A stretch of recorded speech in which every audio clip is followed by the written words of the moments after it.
Greetings, everyone, and welcome. I'm the Chancellor Soul, Mike Boone. You tune in to another edition of Soul Facts, a show highlighting the history and music of legendary artists and preserving their legacies. In this edition features one of the greatest musicians that helped fortify the genesis of funk music during the mid-1960s and throughout the early 70s. Soul Facts Spotlight artists, the TSU Toronados.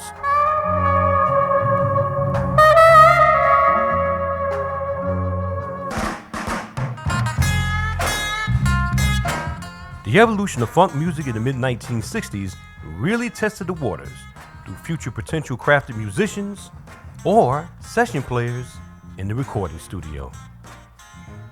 The TSU Toronados top-notched that growing list as one of the greats to do so, contributing to a development new genre of R&B called funk. Inaugurated by James Brown and his future JBs on the hit recording of Cold Sweat, issued during the summer of 1967. Now, this edition in tribute to the TSU Toronados will include my exclusive interview with Toronados bassist, the late great Mr. Jerry Jenkins.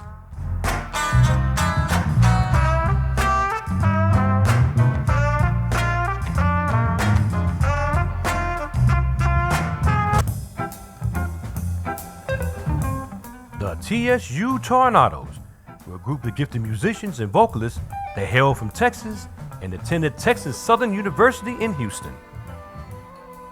Founding members were Dwight Burns on drums, Clarence Creeper Harper on trumpet, Robert Cush Sanders on organ from Prairie View University, Robert Al Leroy Lewis Jr. on vocals and saxophone, Cal Thomas on guitar, James Doss on trumpet, Peter Newman on bass, and lead singer Ted Taylor. The other later members included Jerry Jenkins on bass and keyboardist Tanny Busby. Now, the university was noted for having TSU talent shows that the Toronados participated with different bands from other regions, performing and having battles for the win. In an in-depth interview with Toronados drummer Dwight Burns, conducted by musician J-Zone in 2016, the TSU Toronados formed on New Year's Day, Saturday, January 1st, 1966.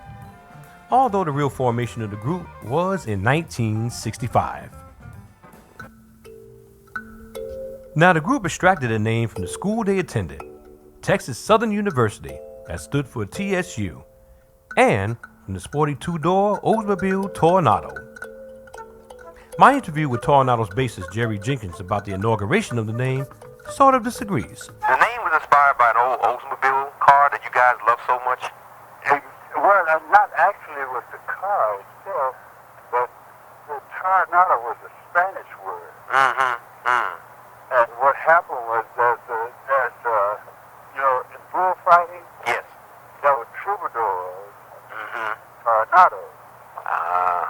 Toronados helped the troubadour of the matadors. I'm sorry, I meant matadors. The Matadors. Oh, okay, right. Matadors. Matadors. Toronados helped the matadors. They were like their aides.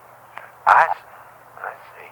And so that's where actually it came from. It just so happened at the same time, Oldsmobile had a car called a Toronado. Okay. And so people started being acquainted to it and say, well, that's where it came from, the car. Well, not actually. It actually came from the Latin field.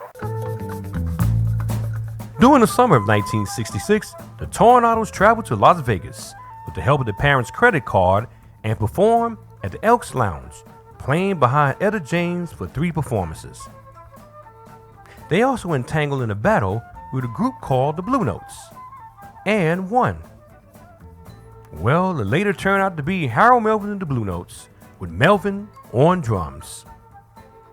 Harold Melvin and the Blue Notes, of course, went on to great success in the 1970s, recording for the label Philadelphia International Records from 1972 to 1976. One night in Vegas, a local DJ named Phil Wardell came out to hear the Toronados and said that his wife, who was a singer, wanted to perform at the Sands Hotel and asked him to practice with her. Her name was Marva Whitney. Being underage, the group had to get permission from their parents. With signature blessings from the parents, the group was prepared to sign paperwork with Bardell until his wife Marva announced on that same day that she was divorcing her husband for abuse and reneging on his promise to successfully further her career. Distraught, the Toronados returned back to Texas and began gigging locally for 2 to 3 shows a week by their managers Ed Gerlach and Bill McKay, and continued to pick up work with touring Chicago acts including Jackie Wilson, Tyrone Davis, and Marshall and the Shylights. The TSU Toronados came to the attention of Skipper Lee Frazier.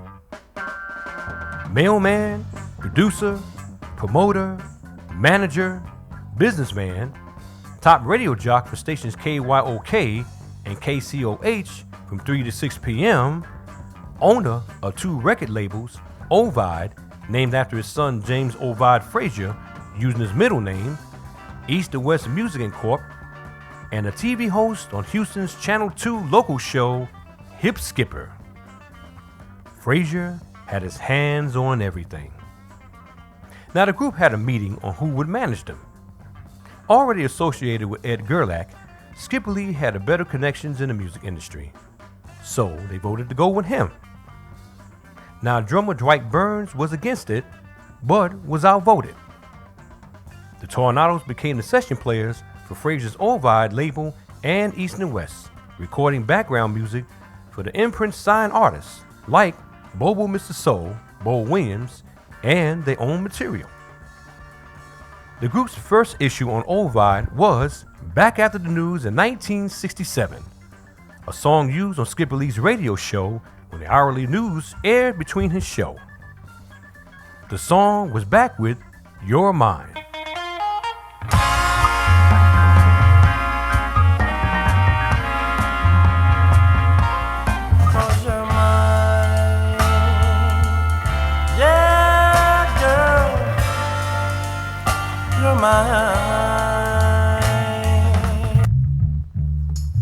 The TSU Toronados also became the primary house band for Frazier's Hip Skipper TV show.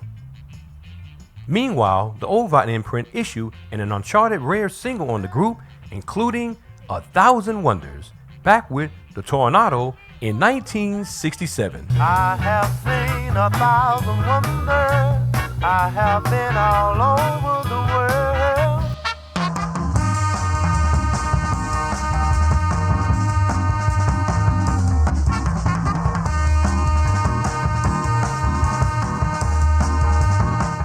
Member Jerry Jenkins explains the origins of 1,000 Wonders. Tell me about the session of that 1,000 Wonders. Do you remember? 1,000 Wonders was one of those songs that Cal wrote. Mm-hmm. And what that song was about his wife.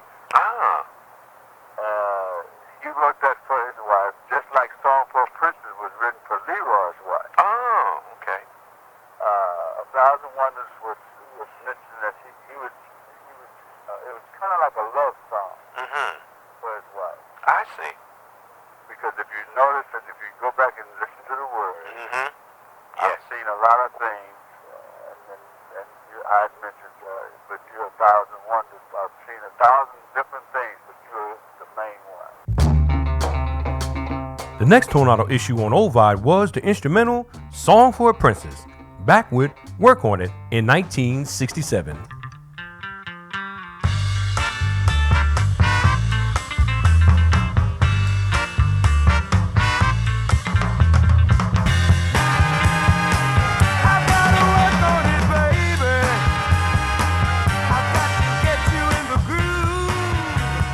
As Jerry Jenkins explained, that Song for a Princess was composed by sax player member Leroy Lewis for his wife, as well as the next release, What Good Am I, back with Getting the Corners in 1967. Meanwhile, Skipper Lee Frazier continued to manage other groups, like Sonny and the Sunliners, known before as Sonny and the Sunglows, and Archie Bell and the Drells. Frazier recorded a song composed by Archie Bell called She's My Woman, She's My Girl on his East West label, released in the summer of 1967, backed by the TSU Toronados. She's my woman. She's my girl. She's my woman. She's my girl.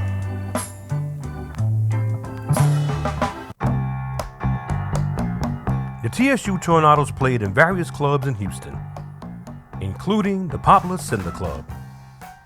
In each appearance, the group would play a particular instrumental song that the crowd would lose control over. Built around a two-chord passage of bass, guitar, syncopated drums, compound with a B3 organ, and smoothed out by mellow horns, it later became known to the music world as Tighten Up. Here's Tornado's bassist Jerry Jenkins on the subject. The thing about Tighten Up is that was a song that belonged to us, and it was one of our break songs, and kind of like that back after the news type thing. Right. It was a break song that we used when we would do shows and do club dates, and we about to take a break where we just go into that little jam. And so it was just something that we would do. Wow. It didn't have any structure, it was just do it. Because we were umbrellaed by Skipper Lee, then it became just another song. So we would rehearse for the session to cut this particular song at KCOH. KCOH had what was called the Gold Room, which is where they used to do sock hops back at the time. And it wasn't that big. It only held maybe about 60 people. But on the radio, the crowd shouted like a lot of people. And it was in the radio station itself. While Skipper Lee was cutting some new tracks for Archie Bell and the Drills on his own Vita imprint, the group's aspirations of achieving in the music business would come to a screeching halt. Archie received a draft notification from Uncle Sam to serve in the armed forces during the Vietnam War era around 1967. In an interview with writer Charles Waring of Blue Soul / Mojo magazine, Bell said that he was feeling down because they were going to draft me. I was rooming with Billy Butler. The radio was playing and he came into the house. I was lying on the couch and he started doing this sort of dance. I said to him, "What are you doing?" Butler replied and said, "Man, I'm doing the Tighten Up." It cheered me up and made me forget about my problems with Uncle Sam. So I decided to write a song about Tighten Up. Now that's Archie Bell's story. Here's Jerry Jenkins' version of that tale. So, in other words, now the instrumental was cut first, and then Archie Bell came in and recorded the vocal tracks? Not at that time. Not at that time, we were doing it, we were in the Gold Room just doing it, just playing around with it. Archie came for the rehearsal for the session. For a recording session, not necessarily for that particular session, but a recording session. And in the interim of that, he liked the groove. Of course, it had been played several times, so he probably just had a like for it until this point where he can mention the like for it. Right. So we just doing it. I'm just playing my little line, and everybody playing their little part. And it was never structured like it is on record. Billy Butler was just a real close, extra close friend of Archie, and he might have. Archie said, and this part I can't verify because I wasn't here at this part, but it could very well be the case because Archie and Billy were very close. Right. And he could have come in and said, "Man, I'm tightening up," and then he got the name from that area. Yeah. Because we didn't have a name. Oh, so it's just an instrumental. There was no name, right? No title. It just no title. It was just music. Because we had the music. Right. No problem. Right. But as far as a name, well, there wasn't no tighten up name. I think Leroy had something called Tighten Up or something like that. Jerry Jenkins also explained how each member of the TSU Toronados structured Tighten Up through each of their instruments, including a smooth, mellow horn riff created by Archie Bell's bell chime vocals. So after that, when all that information got gathered, then it started to structure itself. I see. As it went along. And it started to go from there. And at the time, Sly and them was doing a lot of things with dance to the music and get a drum or something. Actually, James Brown was doing more than Sly, because Sly didn't come on after James Brown. Right, because James Brown had a cold sweat at the time, and he said, give me something right. Exactly. And so that's when the get a drum or something. Give the guitar something. Right.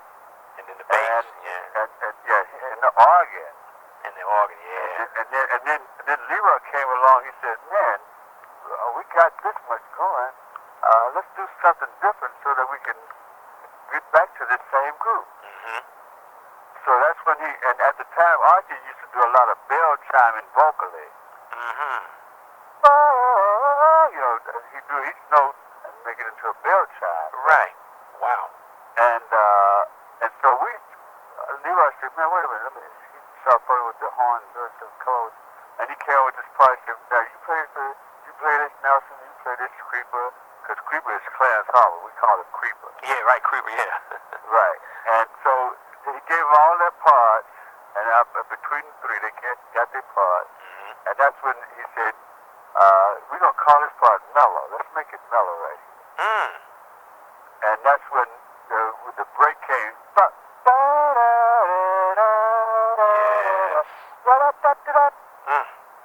And so all that, after it was rehearsed and polished and fine-tuned, then what you hear is what happened. After the instrumental track was structured by the Toronados, it was time for Archie Bell to lay his vocals down. In a December 12, 2007 Houston Press interview with Chris Gray and Brett Koskin, producer Skipper Lee said that he can't remember how many times we tried over and over, maybe 25 to 30 takes, before Archie said tighten up to everything. We wound up staying in the studio till 3 o'clock in the morning just getting that one tune down.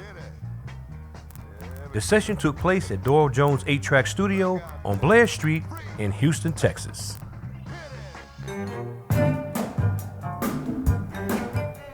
The infamous spoken intro featured in Tighten Up by Archie Bell that stated, "Hi everybody, I'm Archie Bell and the Drells from Houston, Texas," came from a show he appeared with Sonny and the Sunliners in San Antonio and heard a disc jockey say over the radio, "Nothing good ever came from Texas." He was referring to the assassination of President John F. Kennedy that took place in Dallas on Friday, November 22nd, 1963. Now, when Bell returned back to Houston, he thought about the incident and wrote the first spoken part of the song. "Hi everybody, I'm Archie Bell and the Drells from Houston, Texas. We not only sing, but we dance just as good as we want." Archie wanted to show people that good things actually do come from Texas. Issued on Skipper Lee's Ovid label in December 1967 as the B-side to an Archie Bell composition, Doggy Dog, Frazier began peddling copies of the record out of the trunk of his car, making different stops, leaving a box of 45s to various disc jockeys around the city to promote the single on their shows, on stations like KCOH and KYOK, including one lady jock, KCOH DJ Gladys G.G. Hill. Now, Skipper Lee, of course, was the top jock at KCOH and began promoting Tighten Up's A-side, Doggy Dog, on his show. But G.G. Hill turned the 45-copy single over and started playing Tighten Up instead. Hill told Skipper Lee that Tighten Up was the hit side, not Doggy Dog, and was playing the wrong song. Frazier said, No, Doggy Dog is the side. G.G. Hill said, "No, Tighten Up is the hit side. Listen to me. I know what I'm talking about." Well, eventually G.G. Hill convinced Frazier to follow suit as he began promoting Tighten Up as a feature on his radio show. Soon afterwards, the record sold 30,000 copies a week. Tighten Up couldn't fly out of Skipper Lee's car trunk fast enough. Gladys Gigi Hill's instinct was correct, and should be duly commended for her profit efforts for smelling a future worldwide hit. Tighten Up was the A-side and began making noise not only in Texas, but Louisiana, Oklahoma, and Arkansas. Too much noise. So much so, Tighten Up caught the attention of record producer Huey Moe. Nicknamed the Crazy Cajun, his credits include such hits as You Lose a Good Thing by Barbara Lynn in 1962, Talk to Me, a Lil Willie John 1958 classic remake by Sonny and the Sunglows in 1963, She's a Bottom Mover by the Sir Douglas Quintet in 1965, years later in 1975, Wasted Days and Wasted Nights by Freddie Fender, and Big Blue Diamonds by Gene Summers in 1963. Moe was the owner of various record labels and a recording studio, including Crazy Cajun, his nickname, Teardrop Records, Capri Records, and the founder of Sugar Hill Recording Studios. Jerry Jenkins explains the importance of Huey Moe. Huey had a lot of influence with Atlantic. A lot of influence because of Barbara Lee. And he knew Jerry Wexler quite well. And Skipper Lee knew Jerry Wexler quite well. And so Huey had a little more muscle, with Jerry Wexler than Skipper Lee. Even though Skipper Lee was a DJ, he would have more muscle. Right. But Huey, and between the two, it was a perfect match. Huey Moe offered to see if Atlantic Records was interested. As Atlantic part of AR genius Jerry Wexler quoted, "It came across our desks, we liked it, so we put it out." With national distribution from Atlantic, Tighten Up, back with Doggy Dog, began selling 200,000 copies a week. The New York label also issued Tighten Up as the B-side and started promoting Doggy Dog as the A-side. Archie Bell told them that Doggy Dog was not the side that was hot in Houston, but Tighten Up was the song that sold the most. Well, the New York jock decided to play Tighten Up instead of Doggy Dog, and the results, it sold over 20,000 copies each weekend in New York alone. Now realizing their blunder, Atlantic dropped their support for Doggy Dog and configured the single as Tighten Up Parts 1 and 2, an attempt to reprise the house party of the original. So once again, the TSU Toronados had to be recruited back to Jones Studios to recut Part 2. Now there's no extended long version of Tighten Up Part 1 and 2. The tracks are totally separate, since the song was only recorded one time. Jerry Jenkins explains that the song features two different basses in recording both parts. How come there was not a full version of that? Because on the album it divides Part 1 and Part 2, and then you come in the beginning on both parts. You have like a bass intro. Tighten Up had two bass players, myself and this guy named Peter Newman. Peter Newman, okay. This is the guy that I worshiped with. The original cut, well, the first cut, rather, let's put it like that. The first cut had his line played. The second cut, where it started off with the bass, was my line. Oh. Wow. Because that was Part 2, Tighten Up Part 2. Right. And at the time, technology was not in such a way that things could be redone. We would have copies of it. So we had to go back and recut the entire Part 2. Now as a specialty repressing, Tighten Up's Part 1 and 2 hit number 1 on both the R&B and pop charts on May 18, 1968. 2 weeks R&B and 1 week pop.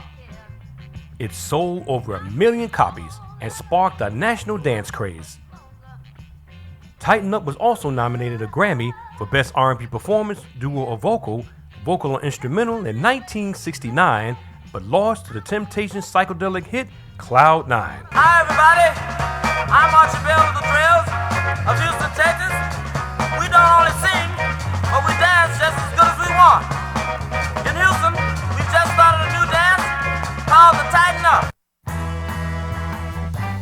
Atlantic Records wanted to rush album as soon as possible to capitalize on Tighten Up's success in sales. Archie Bell managed to get a weekend pass from the military and trekked down to the States to add vocals to some made tracks.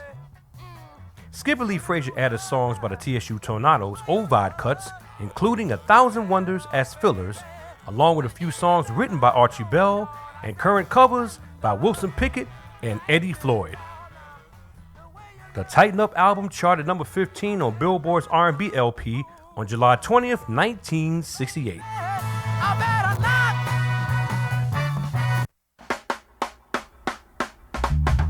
When the Tighten Up single was released, Atlantic decided to edit out both bass intros featured on the album. Now, here's a demonstration. I'm going to present Peter Newman on part 1 and Jerry Jenkins on part 2. See if you can tell the difference. Now, here's Jerry Jenkins on part 2.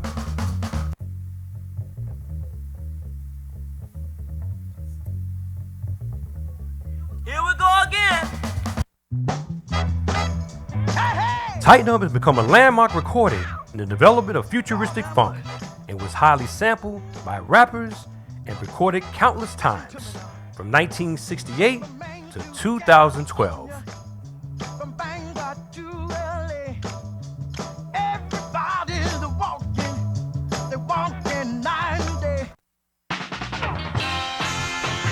As Tighten Up was sweeping the nation, it listed Archie Bell and bandmate and good friend Billy Butler as the sole writers on the single, and no acknowledgement of or any compensation to its original composers, the TSU Toronados.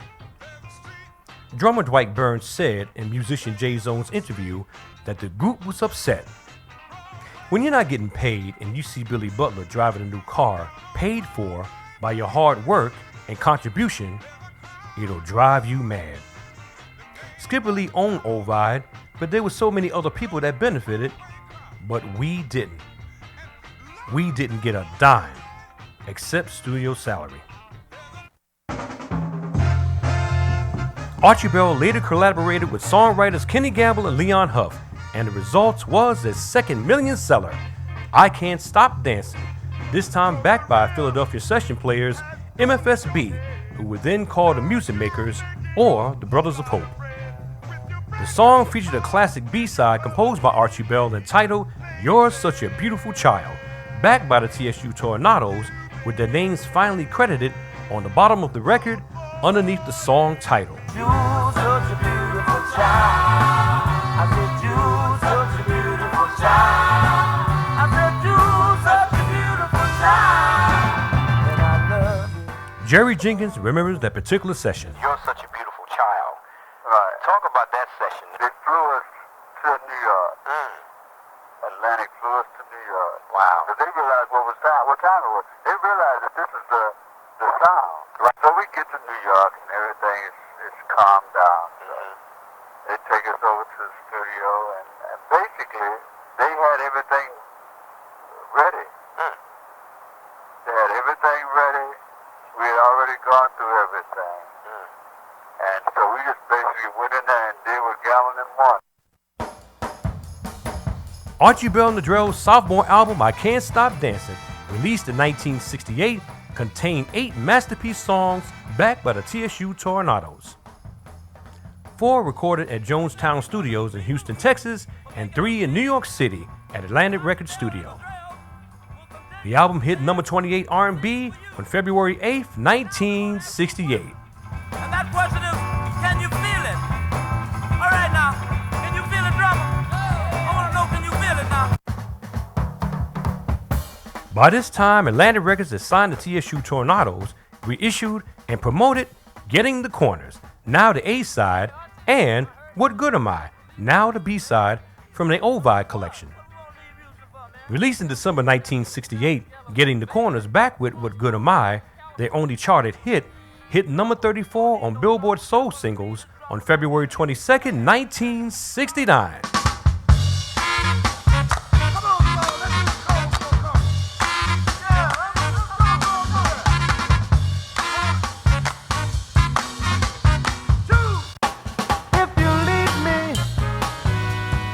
good am I? Jerry Jenkins records a session of Getting the Corners. Getting the Corners. Was that title basically because of, I know there was a popular dance that we used to do called the Funky Four Corners. Was that based off that? Yeah, it had its overtone from that. Because that was line dancing was part of the thing at the time. Mm-hmm. And Getting the Corners was one of those four-corner dances, kind of like it was an offshoot from the Harlem Shuffle. Yeah. But it had, obviously had what it had as far as four corners in the name as well as the dance. Mm-hmm. But that song now was originally cut on O'Brien. Right. First And- O'Brien. Right, and because we cut that around about the same time we cut Tighten Up, because if you listen to the stuff of Tighten Up Part 2, rather, Mm-hmm. because when you listen to it, you even hear overtones of Make It Mellow. That is true. That's So we were on a Tighten Up high. And also there was a B-side that was great also with Good Am I. That's the number that everyone talks about. Yeah. Now that's the same session? That's the same session. That's the same session? Now the thing about What Good Am I Mm-hmm. is that we have gotten so polished with what we're doing now. Okay. Because if you notice on that song, that's the only song with real violin. Atlantic released the second uncharted single on the Toronados entitled Gotta Get Through to You, back with The Goose during the spring of 1969.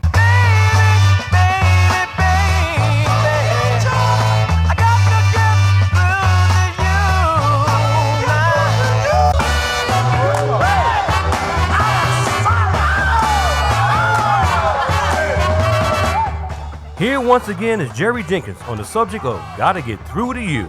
Gotta get through Gotta get through to you, yeah. And of course the B-side, The Goose, the instrumental. Right. And describe that one.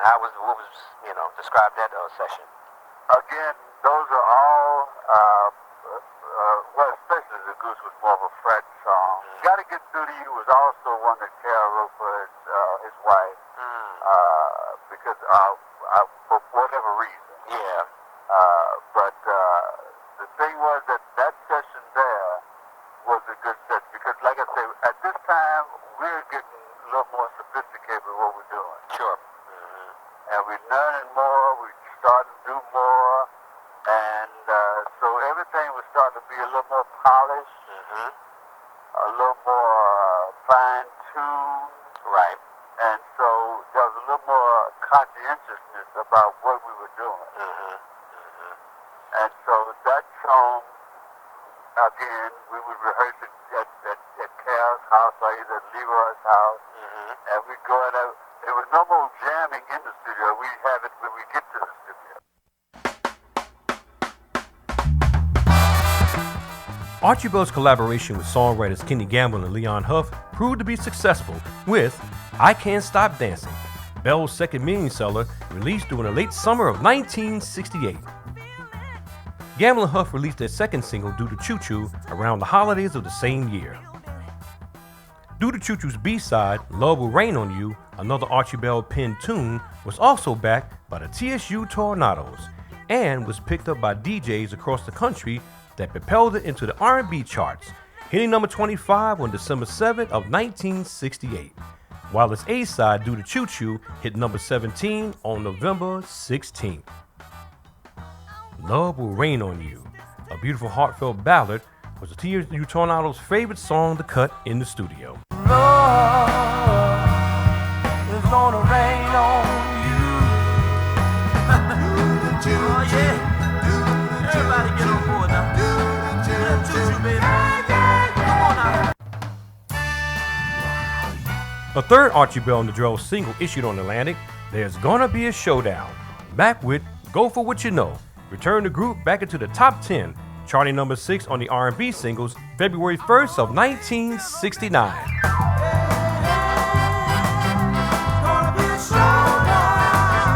Come on, baby. Get on A self-titled album, There's Gonna Be a Showdown, was released in 1969, featuring 2 more musical contributions by the TSU Toronados on the LP. Mama Didn't Teach Me That Way and Just a Little Closer, both classics composed by Archie Bell and recorded at the Jonestown Studios on Thursday, October 24th of 1968. Oh no, my mama didn't teach me that way, y'all. No, no, no. I wanna get close to you. I wanna do the things that lovers do. Atlantic Records saw potential in the TSU Tornadoes and blueprinted future tours with established acts. But as Tornadoes drummer Dwight Burns explained to J-Zone, it became a war between manager Skipper Lee Frazier and Atlantic because Frazier couldn't get his hands on the profit. He wanted total control. Thinking small, he didn't understand that it's better to have a piece of the big pie than a big piece of nothing.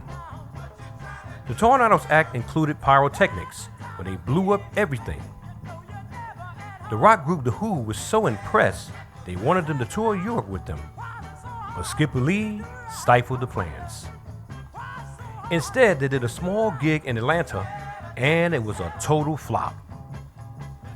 Frazier focused on the local shows, like the Chitlin Circuit. Burns said, "That's when I got angry, and decisions were to be made."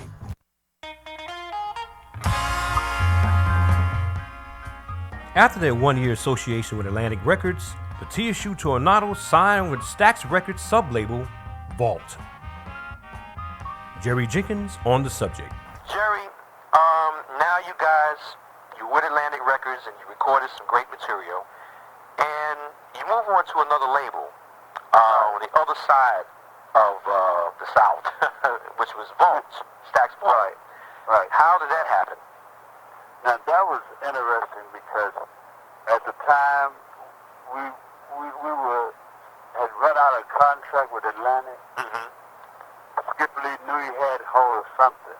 Mm-hmm. He knew Al Bell, Mm.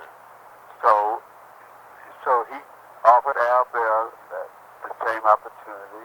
He took us to Al Bell. Mm-hmm. Al Bell knew of some things because I think Al Bell was with Atlantic at one point in time. I think, I'm not certain. Mm-hmm. But I know that Skipper Lee took it over there, and Al had just started his label, Right. Stax Vogue, Mm-hmm.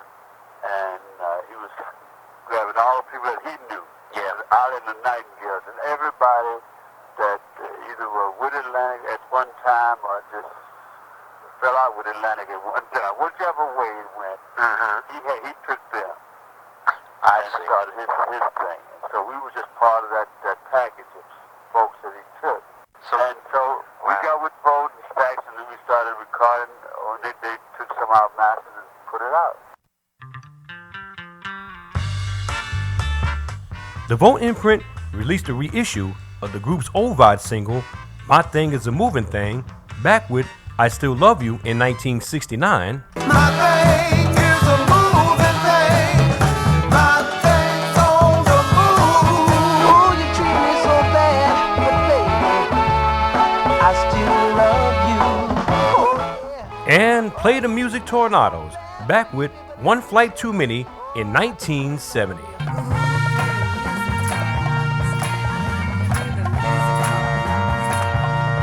Crazy about this girl of mine, but to my surprise I discover that little girl that ruled my world no longer would be my lover. Last recorded for Skipper Lee's label Ovid from the Tornadoes was Only Inside, back with the Gene Chandler 1965 remake hit of Nothing Can Stop Me in 1971. Only inside, I've got too much pride. Nothing can stop me. So bad do I feel inside. The final release as the TSU Tornadoes was Please Heart Don't Break, back with Ain't Nothing Nowhere in 1971 on Skipper Lee's Rampart Street label, after his Ovid imprint folded.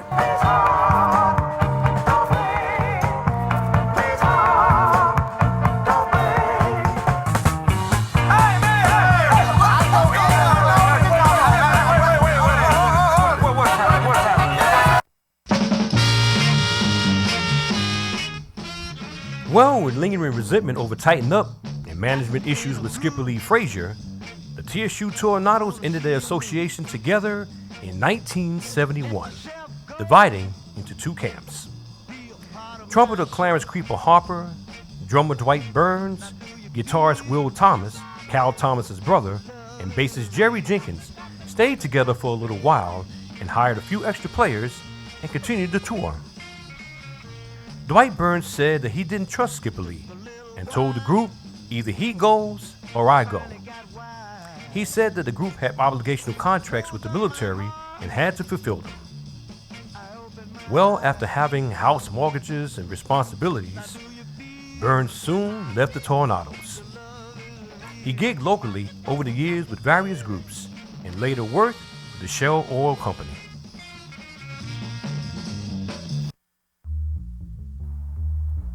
Saxophonist Leroy Lewis formed his own group called Allison and South Funk Boulevard and traveled on and off with Joe Tex. Horn player Nelson Mills continued to write, arrange, and play with various groups over the years.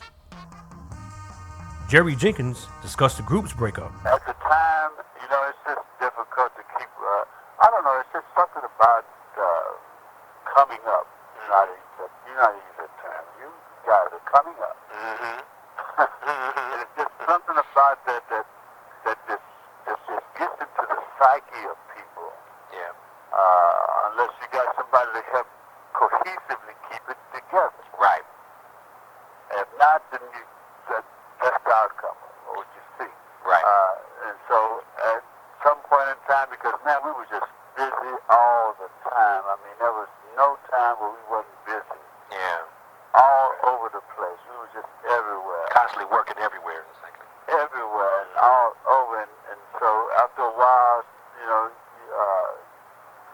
couple of members of Leroy and Cal would get into a confrontation of who's running what and just internal nonsense. Yeah. Like you get in most groups that start to be successful at what they're doing. Yeah. And so as that transpired, then, you try to keep it together for the sake. And you do your best to do that, and it does work out. And sometimes if somebody comes along and says, well, we're going to cohesively put this together and make it right, whether y'all like to or not, this is money. Right. Stop being stupid. The TSU Tornadoes stopped playing together for years until Jerry Jenkins and Dwight Burns got the group together once again in the 1990s. In speaking with Jerry Jenkins, he told me that he went on to produce legendary singer Buddy Ace's very first LP.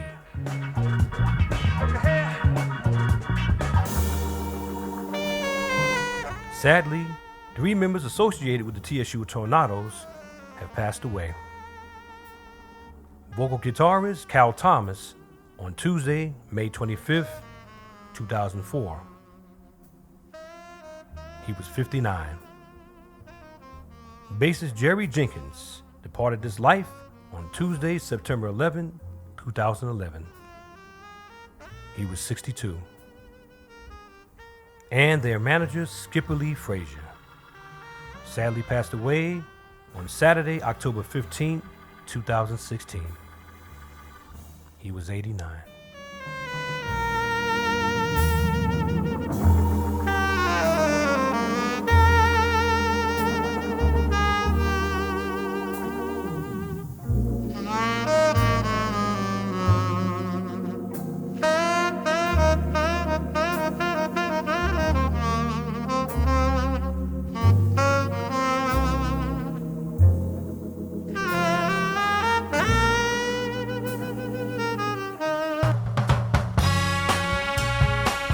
The group's musical legacy continues to shine on with 2 compilation CDs.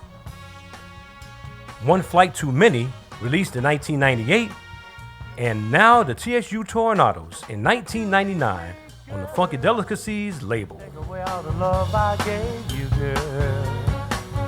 It's so hard living without you each day and night.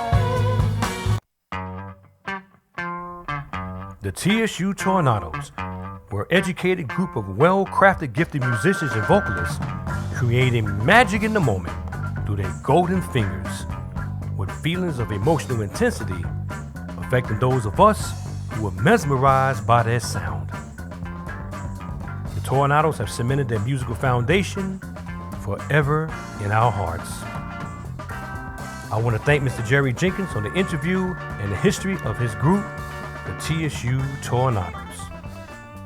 Peaceful journey, Jerry. Let's just be thankful that the music outlives the group. Whether the sun rises in the east or it sets in the west, their melody will linger on.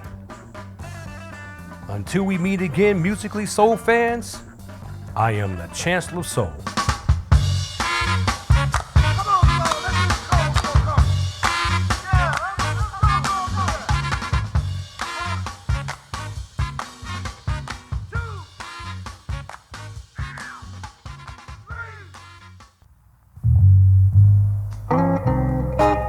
Soul Facts, a show written, created, produced, and copywritten by the Chancellor of Soul, Mike Boone.